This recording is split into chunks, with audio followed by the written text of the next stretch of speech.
Alright guys, so we are back with another Raid Shadow Legends video. I hope everyone is keeping well.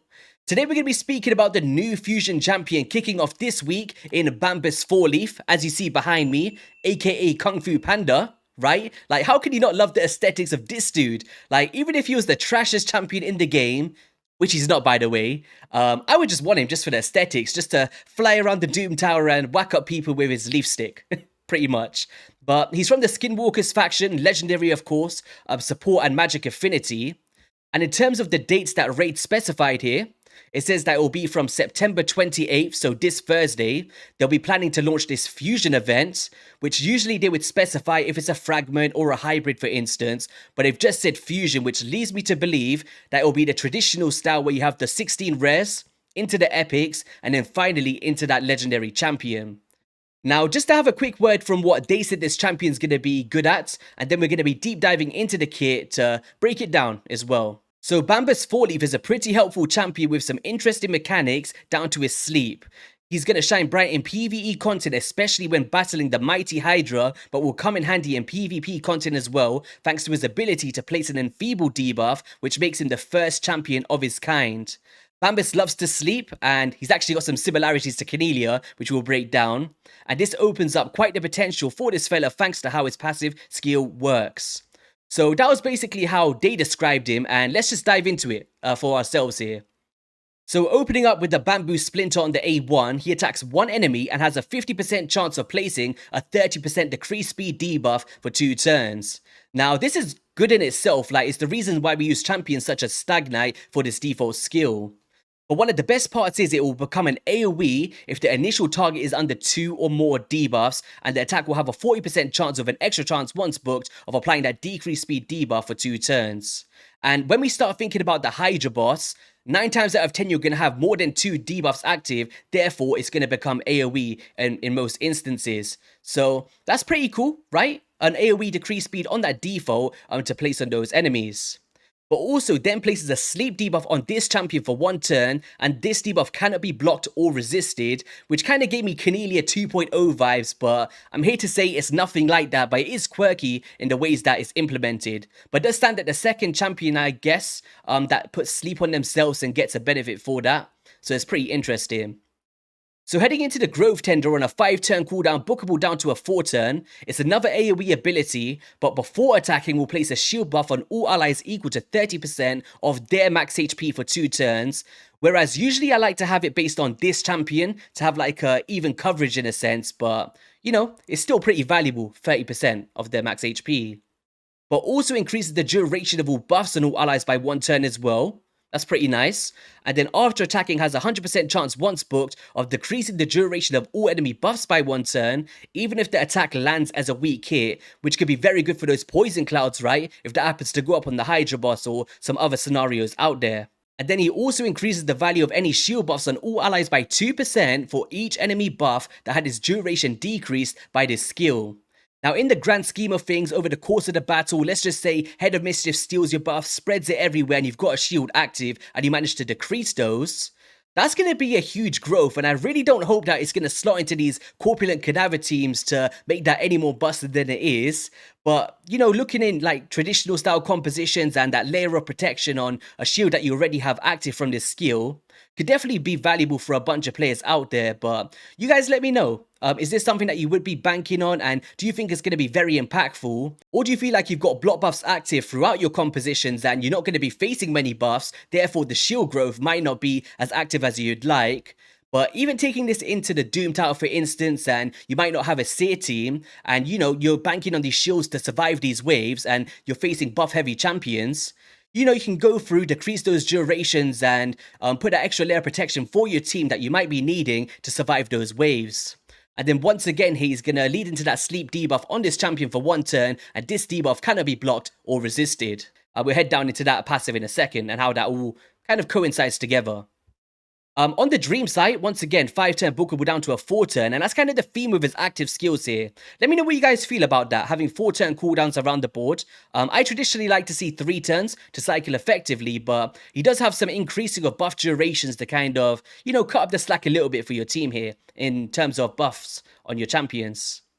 So he targets an enemy and first will place a 50% increased accuracy buff and a 50% increased attack buff on all allies for 2 turns. Now, this is phenomenal. It really reminds me of Yoshi the Drunkard from the Shadowkin faction, which we'll go to after this champ as well, who was a previous fusion. But being able to alleviate the amount of accuracy you need in like the Doom Tower, for instance, against specific bosses or, you know, just some content that you can't reach those stat thresholds, this could be really cool. Or simply for the arena if you want to debuff your enemies or amplify your damage. Like, this could be really nice, right? But also has a 100% chance of placing an Enfeeble debuff on the target enemy for 2 turns. Now, for anyone that's not aware of what this can do, if you're familiar with the Phantom Shogun's Grove, this is what he's placing on ourselves, so we're going to be doing some weak hits. So he stands as the first champion in the game, one of a kind, to be able to place this on an enemy.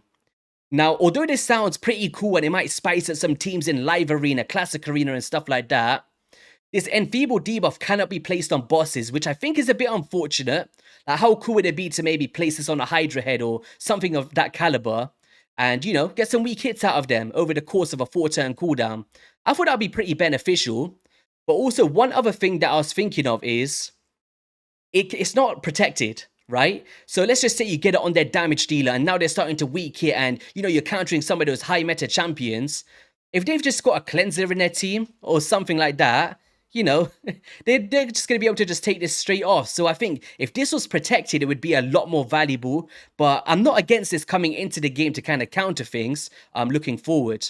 Like, you know, it's a new mechanic coming in that we've not seen before. And it's one of the reasons that I'm going to go for him in case it becomes very rare to get in this game. So, you know, just for that fun element, I'm going to be going for him. But also has a 100% chance of placing a decreased accuracy debuff on all enemies for 2 turns, and then we'll place that sleep once again. So out of this A3, just to break it down briefly, we're getting increased accuracy, increased attack on all allies, we're then going to get Enfeeble on an enemy of our choice, and then also a decreased accuracy on all enemies, all in one ability. And I think this is very strong, even if we just look up past the Enfeeble for a second. For Hydra boss, right? Like, decreased accuracy, we're going to need less resistance. And then increased accuracy, you know, we need less accuracy and then increased attack to amplify our damage. I'm a big fan of the versatility coming out of Dreamsight, even for like the Doom Tower, like I mentioned prior. So far, like AoE decreased speed, we've got shields, right? And we've got all of these mechanics here as well. So with the Sleeping Sage on the passive, has a 50% chance of transferring any debuffs placed on an ally to this champion while they are under a sleep debuff, and will not transfer specific ones such as block, revive, stun, freeze, and some crowd controlling ones out there. So it's very interesting that he has to be under the sleep, and once again, it's kind of the theme with this champion. The Enfeeble's not protected, and the sleep isn't protected. Because he does kind of wake himself up anyway, so if it's protected, I don't see where it's a big deal. But to be able to use this consistently, he's just going to keep getting woken up, right?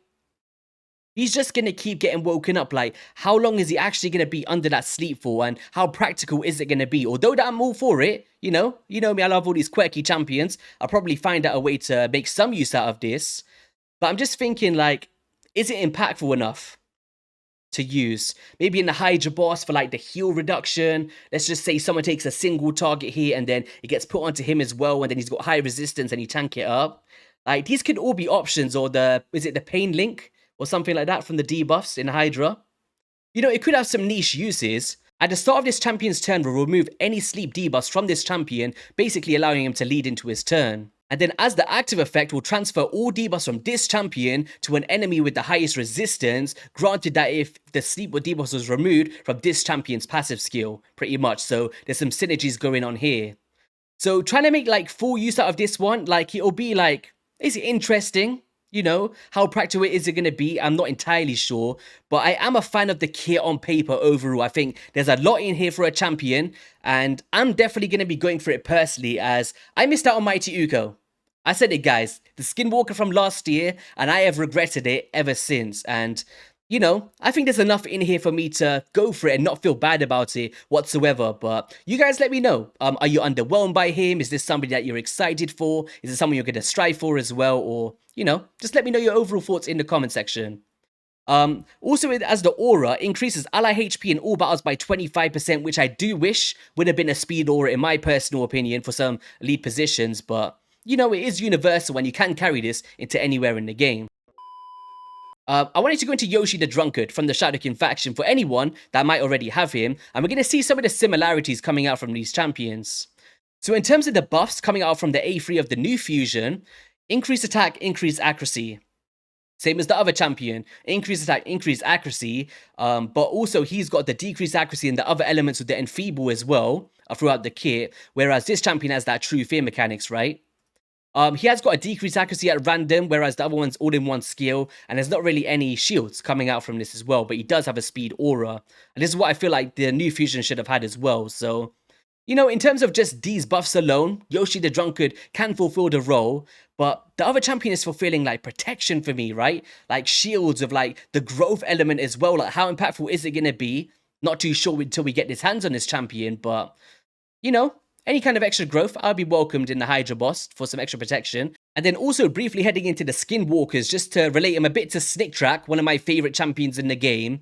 Not entirely, completely different champions, but in the forms of shields and decreased speed, this is why I actually use this champion. The forms of protection, slowing down those Hydra heads, and bringing in those fundamentals could be very powerful for 99% of players out there trying to progress and make multiple teams, because we need 3 of them for the Hydra boss, right? And not everyone has these fundamentals covered, so it's kind of nice to have these champions come in that can do these roles for players and get the job done that they're kind of looking for. But yeah, guys, on that note, not going to keep you here too long. It's currently 11 p.m. here for me tonight on Sunday night. Yeah, let me know what you think about this champion, and I'll catch you all in the video soon. Peace.